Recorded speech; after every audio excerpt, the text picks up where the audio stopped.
لبيك اللهم لبيك لبيك لا شريك لك لبيك إن الحمد والنعمة لك والملك لا شريك لك لبيك اللهم لبيك لبيك لا شريك لك لبيك إن الحمد والنعمة لك والملك لا شريك لك.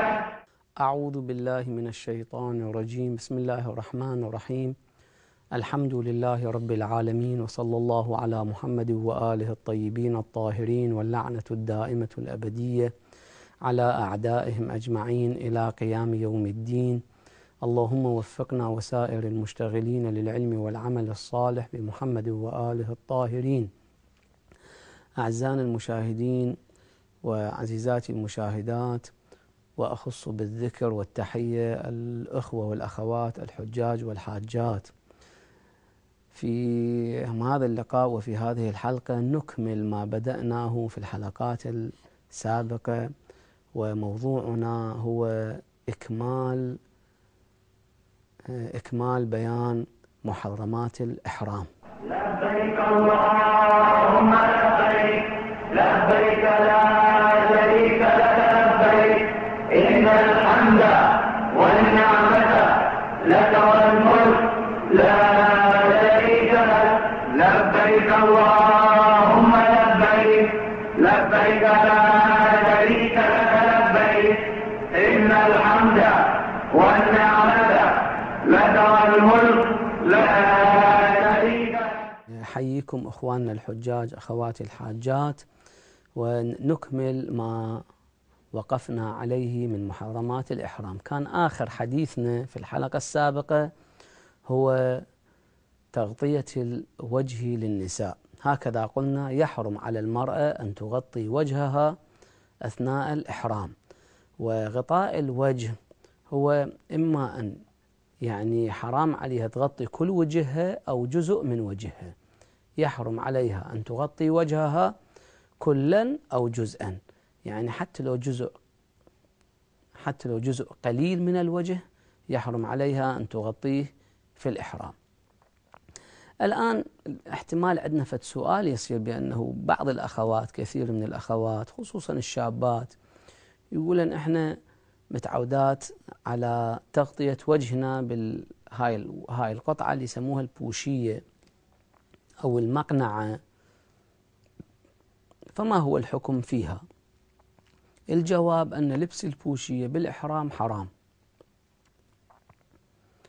ولبس المقنعة بالإحرام أكو بي هي أصلا تفصيل المقنعة بها شكلين: شكل مقنعة واسعة عندما تلبس تظهر تمام الوجه، وأكو شكل مقنعة يفصلوها النساء تكون المقنعة ضيقة بحيث تخفي بعض الوجه، كأنه تصل إلى هنا، ومن هنا أيضا تأتي إلى هنا، تغطي كثير من الجبهة وتغطي كثير من الوجنتين والخدود وتغطي الحنك. هذا الفصال من المقنعة يحرم لبسه على المرأة على الأحوط وجوبا. فإذا البوشية حرام، والمقنعة الضيقة حرام. أما المقنعة الواسعة فلا بأس بها إذا لم تغطي جزءا من وجه المرأة. ولا فرق بين المرأة كبيرة السن أو صغيرة السن، المسألة لا علاقة لها بالافتتان، وإنما مسألة تعبدية شرعية. الآن بعض الأخوات يقولن: إحنا إذا واجهنا أجانب وخرجنا إلى الطواف وكنا في مرأى من الرجال الأجانب فما هو الحال؟ نحن لا نريد أن نظهر وجوهنا للأجانب. هناك حل عند العلماء، طبعا حلين أكو. الحل الأول هو أنه نفس العباءة أو الشادر الذي تضعه المرأة على رأسها تنزله على وجهها، تسحب شادرها أو تسحب عبايتها لي قدام، وتجعل هذا الذي الذي على رأسها على وجهها. والحل الثاني، هذا طبعا حل شرعي إشكال ما بي، حتى لو يغطي الوجه، احنا نريد تغطي وجه، لكن لا يصدق عليه أنه غطاء وجه. الحل الثاني هو أن تأتي بما يعبر عنه الخمار، احنا نسميه شيلة أو شال، تأتي به مثلا هاي القطعة اللي طولها 2 متر وتلفها على، تلف الشيلة على رأسها، ثم تترك تقريبا نص متر، تترك من اللف وترميه على وجهها، يعني تنزله من رأسه على وجهه، فشكله نفس شكل البوشية، لكنه لا يصدق عليه غطاء وجه، وإنما غطاء رأس نزل على وجهها، أسدل على وجهها، هذا يجوزه العلماء. فإذا الأخوات النساء يلتفتن أن المقنعة مو كل مقنعة حرام. الآن احنا نسمع عند النساء يقولون المقنعة حرام، لا مو حرام. المقنعة الضيقة حرام، التي تغطي جزءا من الوجه، هذه المقنعة حرام، مو كل مقنعة حرام. وكذلك أنه يجوز للمرأة أن تغطي وجهها بهذه الطريقة حصانة لها من الأجانب، من نظر الأجانب، أن تسدل ما على وجهها، ما على رأسها على وجهها. الآن لعله سؤال يسأل أنه هل يلزم إبعاد هذه التي تسدلها على وجهها عن الوجه؟ هسه شوفون هناك، تشوفون النساء بعضهن يخلن فد هيك شلون، مثلا هاي الشفقة احنا نقول عليها، بحيث تذب هذا الساتر عليه، بحيث حتى الساتر يبتعد عن الوجه لا يمس وجهها. يقول العلماء لا دليل على حرمة مس الوجه، يعني على أن يعني لا يشترط الابتعاد، وإنما حتى لو نزل على وجهها وحتى لو وصل إلى نحرها. هذا ما يتعلق بفتوى خاصة بالنساء. التركيز احنا بهاي الحلقة بداية نريد نركز على هاي القضية حتى النساء الأخوات يعني يرتاحن في أحكامهن هناك. هسه ما أدري الأخوات عندن فد ملاحظة نساء حول هاي المسألة، خصوصا مسألة تغطية الوجه. سماحة الشيخ، تفضلي أختي.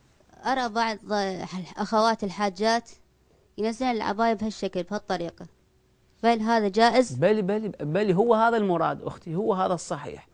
الصحيح لمن تريد أن تستر وجهها أن تنزل ما على رأسها، اللي هاي شي يسموها عباية شادر، هاي شو يسموها هاي هسه؟ عباية الحج. مو ولا عباية بيضة، مو صحيح ولا؟ أو سميها عباية إحرام، أي اسم سميتيها، المهم هي هاي نزليها على وجهك. أولا يحقق الهدف، لو ما يحقق الهدف يحقق الهدف وحرمة ما بي، حرمة هم ما بي، إشكال هم ما بي، بل هو هذا الصحيح. الصحيح أن تسدل ما على رأسها. هسه تسويها، عفوا نسويها مرة ثانية، خل نشوفها زين. أحسنتي. حتى لو بعد تنزليها، حتى لو تنزل لحد صدرك هم شكو بها، إشكال ماكو. زين. بلي أختي. سماحة الشيخ، إذا أخذت العباية وغطيتها على وجهي بهالطريقة يجوز لو ما يجوز؟ الفتوى تقول بأنه يجوز إسدال ما على رأسها على وجهها. إسدال يعني إنزال، يعني من فوق تنزلها، مو تجيبها من الصفح. التفتي ولا؟ فهاي الطريقة حرام، هاي الطريقة تعتبر تغطية وجه وهي حرام. الصحيح اللي سوتها الأخت اللي هي نزلت من على رأسها العباية، اللي على رأسها نزلتها وغطت وجهها. هاي ترى ملاحظة مهمة أخواتي، احنا من مصلحتكم نتكلم حتى إن شاء الله تكونون هناك على معلومة وافية، وما تنحرجون من بعض المواقف اللي تمرون بها. من الجانب حرام، لكن من الرأس ينزل حلال وجائز. إذا هذا طبعا بشرط أن يكون أجانب أكو، ولا إذا أنت وحدك بالبيت قاعدة لا، حرام تغطية الوجه. نعم لو كنت في معرض النظر، لو كنت في معرض نظر الأجانب يسوغ لك أن تنزلي تسدلي ما على رأسك إلى حد النحر، هم جائز. زين سماحة الشيخ، أثناء النوم أثناء النوم إذا غطيت إيدي مثلا وضعتها على وجهي يجوز لو ما يجوز وأنا بل محرمة؟ يجوز تغطية الوجه باليد أثناء النوم حتى لو تغطيتي بالبطانية هم إشكال ماكو. لكن البوشية والمقنعة الضيقة هذني حرام، والقناع هاي اللي يطلع بس العيون، أكو يجي يطلع بس العيون، هذني هم حرام. نعم أثناء النوم إشكال ماكو، حتى لو تغطين نفسك بالبطانية، حتى لو مثلا إنسان نام وانقلب بنومته وجهه تغطى بالمخدة المتكئ أيضا ماكو إشكال. ليش؟ باعتبار هذا ما يصدق عليه غطاء وجه. إحنا مشكلتنا بغطاء الوجه، غطاء الوجه حرام.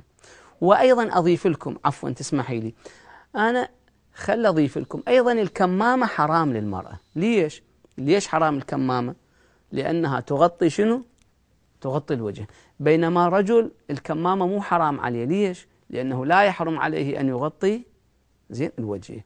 مثلا الاستعمال الموبايل وإلصاقه بالأذن قلنا للرجال حرام، بينما النساء لا، يصير تخلي الموبايل على إذنها وتجاوب.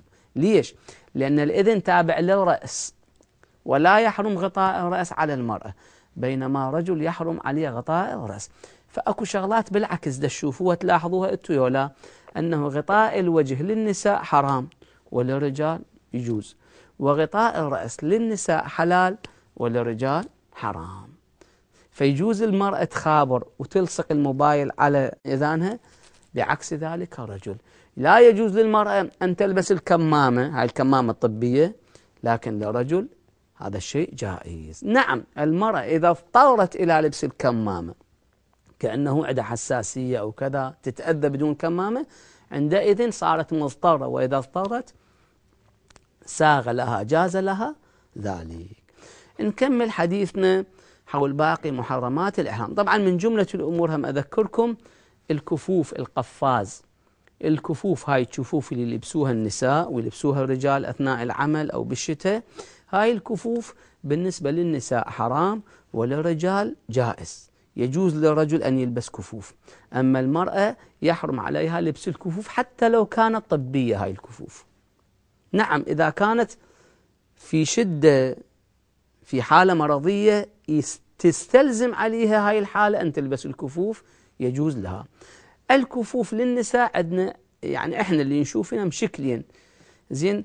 الشكل الأول أنه كاملة حتى تغطي الأصابع، وقسم لا زين تظهر الأصابع. كلاهما حرام على المرأة وكلاهما جائز بالنسبة للرجل. هذا هم خلوهم ببالكم لأنه تحتاجوها المسألة. أيضا عندنا التضليل للرجال حرام. التضليل يعني عندما تنتقل من مكان إلى مكان، تطوي المسافة. من الآن أنتم بالميقات أحرمتوا تريدون تتوجهون إلى الكعبة إلى مكة، ما يصير تركبون بالسيارة لأن السيارة راح تصير بها ظل مظلة. التضليل هو هذا، أن تستظل من الشمس. زين. بعض العلماء يقولون التضليل بالليل وبالنهار حرام، وكذلك أوقات المطر. بينما بعض العلماء الآخرين، بعض الآخر يقول لا، التضليل بالنهار حرام، بالليل جائز. لذلك أكثر المحرمين اللي يقلدون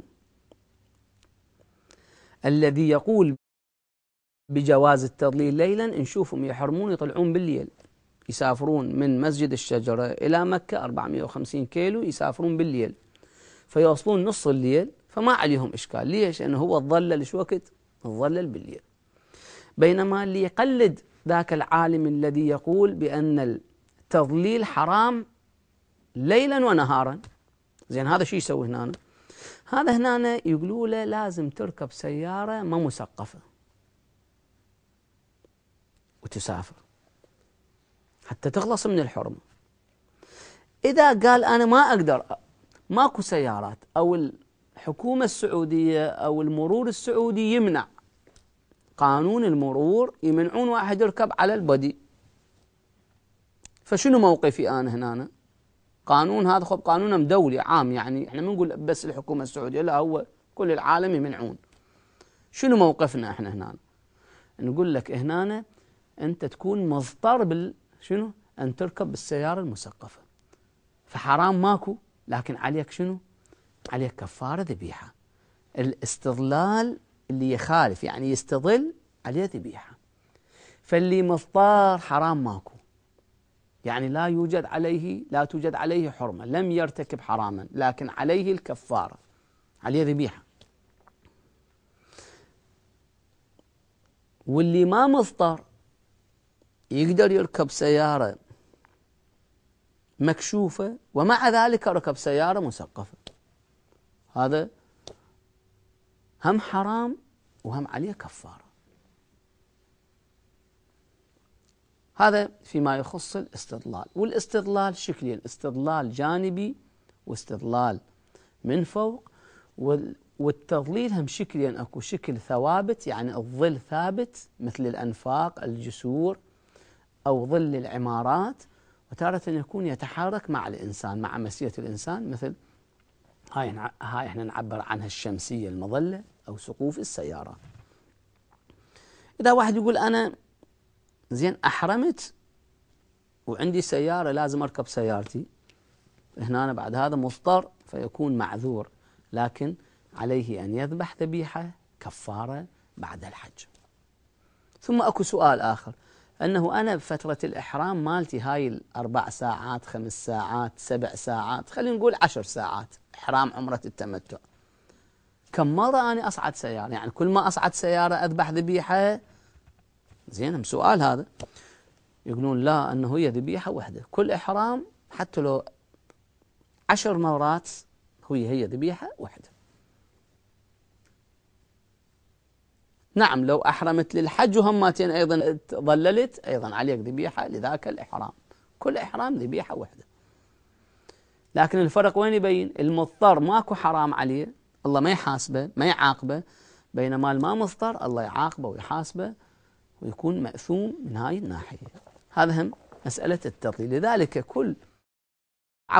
هذا التضليل طبعا خاص بالرجال، النساء معفيات من عنده، يعني يجوز للمرأة أن تركب في السيارة المسقفة. وكذلك الطفل إذا أحرمنا بطفل أيضا يجوز له أن يركب بالسيارة المسقفة. وكذلك مرافق النساء الذي يرافق المرأة، يعني إذا جاي ويا مثلا أمه أو ويا زوجته وهي ما تقدر تعيفه، ما تقدر تستغني عنه بسبب حاجتها إليه، تخاف، فراح يرافقها. إذا رافقها بالسيارة صعد وياها بالسيارة هذا معذور، لكن عليه شنو؟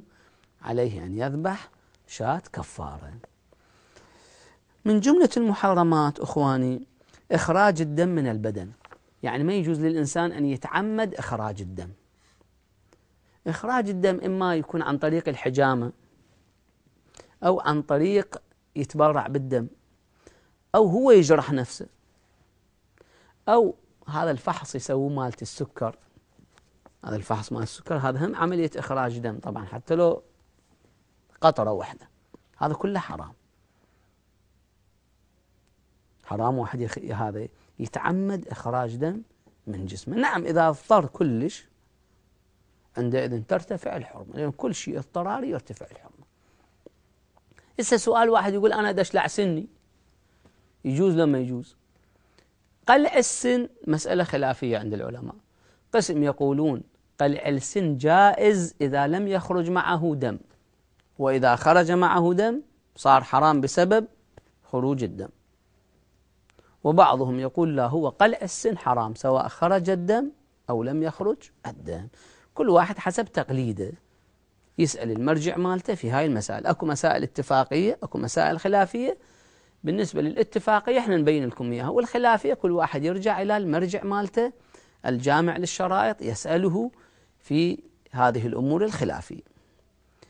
تقليم الأظافر أيضا حرام، وهذا ذكرناه أيضا، تقليم الأظافر، بل حتى لو جزء بسيط جدا من الأظفر أيضا حرام واحد يقلمه. حتى أكو عندنا بعضهم عنده في التعويد يحط أظافره بحلقة ويقرض بيها، هذا أيضا حرام وإن كان القرضة قليلة جدا لأنه ممنوع. كذلك هذا المحرم الأخير حتى إن شاء الله أريحكم، المحرم الأخير وهو حمل السلاح. حمل السلاح وقت الإحرام حرام، إلا إذا كان خايف مهددي بالقتل ويخاف فيه يغدرون به، فعندئذ حماية لنفسه يجوز له أن شنو؟ أن يحمل السلاح. هذا هم إن شاء الله بعيدين عنا، إحنا ليس مسألتنا الابتلائية، إحنا نركز على مسائلنا الابتلائية. أخواني أنتوا ستعبتوا، لكن حقيقة معلومات مفيدة لكم تحصن عملكم وتحصنكم من الأخطاء، لأنه أكثر شيء يؤذي الإنسان في الحج هي الأخطاء. الإنسان إذا يريد يمشي مسيرته عدلة مرتبة على طبق الأحكام الشرعية ما راح يتعرض إلى يعني سؤال وجواب ومشاكل، سهل يصير عليه الحج. وهذين كلهن ممنوعات واحد يقدر يتجنبهن، ويتجنبهن من دون أن يتضرر، من دون أن يأثر على حياته وعلى كل سلوكه. وأنا قلت لكم بالبداية، قلت لكم هاي فترة إحرامكم هاي ما تطول لها 6 ساعات 7 ساعات، 5 ساعات بس السفر اللي هي من مسجد الشجرة إلى مكة، والعمرة كلها 1.5 ساعة متطول، 1.5 ساعة متطول، 1.5 ساعة ساعتين، إذا ازدحام ساعتين. تتصورون يعني تبقوا لكم 10 أيام بهالملابس؟ لا، أو هاي الأحكام. فأحكام صحيح شوفوها صعبة وثقيلة، لكن ما تطول، ما تأثر على حياتكم وسلوككم. هاي الأحكام اللي هي 26 أو 27 هي اللي هي يسموها محرمات الإحرام، وليس جميعها يخص الرجال ولا النساء، بل قسم منها خاص بالرجال، قسم خاص بالنساء، وقسم مشترك بين الرجال وبين النساء. هذه كلها كانت محرمات الإحرام. لبيك اللهم لبيك، لبيك لا شريك لك لبيك، إن الحمد والنعمة لك والملك لا شريك لك.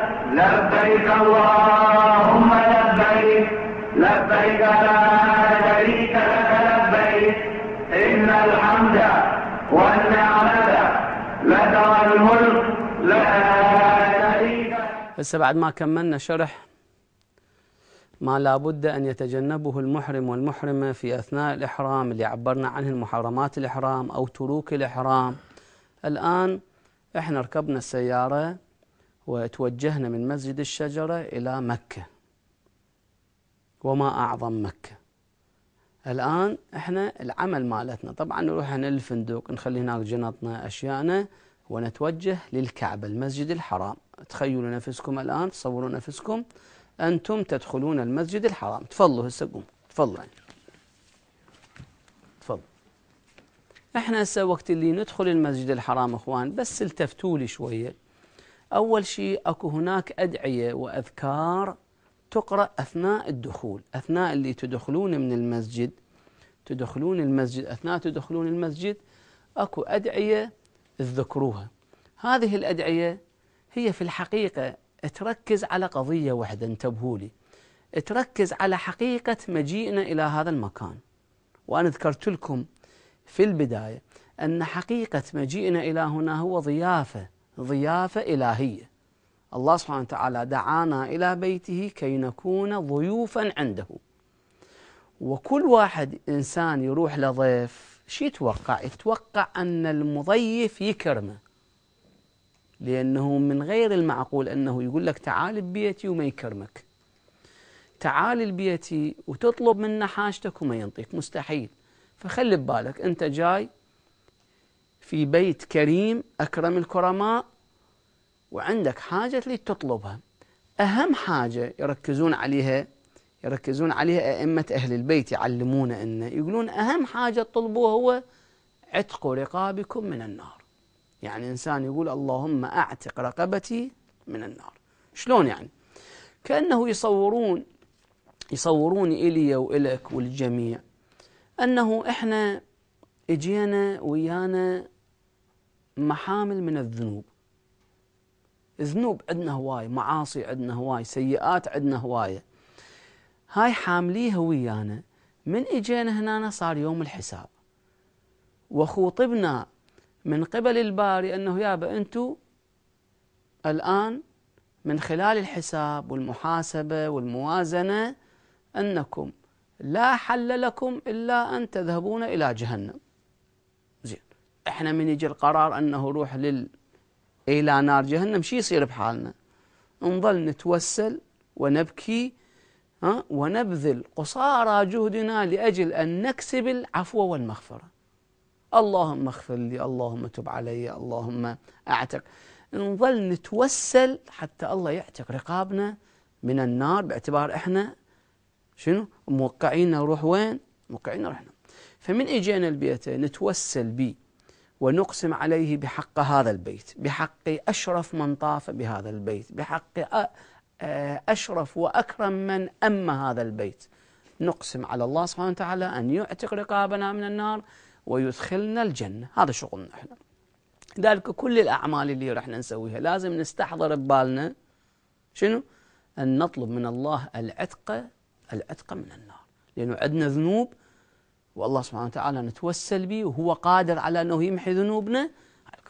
فالأدعية اللي تدعوها إن شاء الله أثناء الدخول، هناك من المرشد مالتكم يدعو لكم ويقرأ لكم هذه الأدعية، هي تتركز على قضية العتق من النار. هاي السيئات لازم تنمسح. زين، فمن ندخل المسجد الحرام، طبعا أول خطوة المفروض تعرفون شنو هو المسجد الحرام. أول شيء تشوفون الكعبة المشرفة العظيمة. الكعبة طولها 11 متر وعرضها تقريبا 11 أو 10 ونص، ارتفاعها تقريبا 12 متر. هذا حجم الكعبة.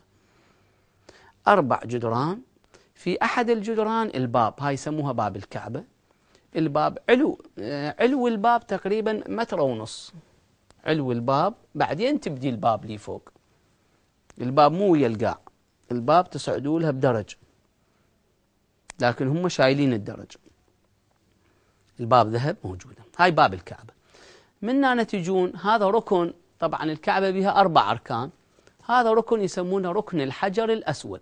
هذا ركن تعاينون اكو بهذا الحجر الأسود. هذا الحجر الأسود اكو هنا بالنص 7 حجر، هذا 7 قطع حجرية صغار. هاي الحجر الأسود.